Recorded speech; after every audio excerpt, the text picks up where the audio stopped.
Welcome to our channel. Today we how to enable ConvertKit forms for content-driven lead capture, detailed guide step by step clearly. To enable ConvertKit forms for content-driven lead capture, start by logging into your ConvertKit account.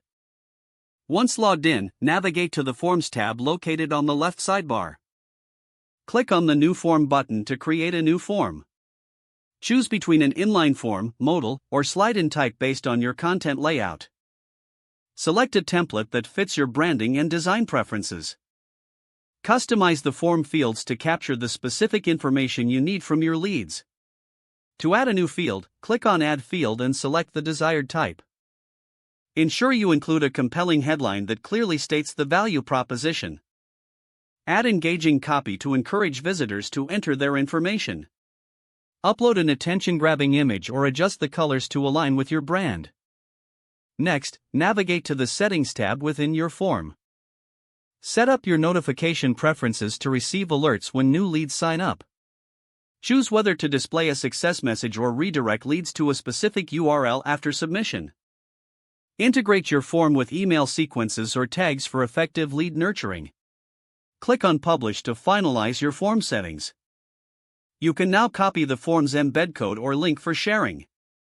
If using an inline form, paste the embed code into your website's HTML where you want the form to appear. For modal or slide-in forms, follow the specific integration instructions provided by ConvertKit. Once the form is added to your website, test it to ensure it captures leads correctly.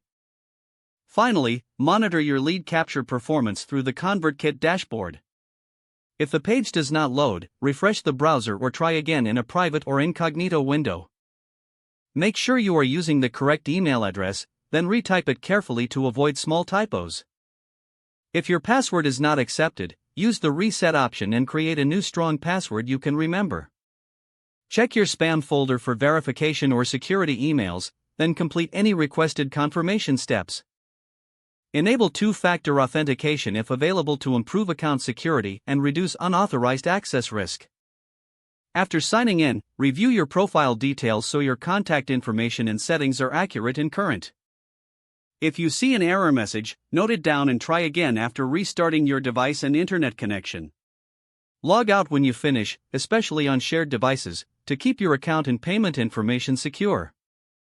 Don't forget to like this video and subscribe to our channel for more step-by-step tech guides.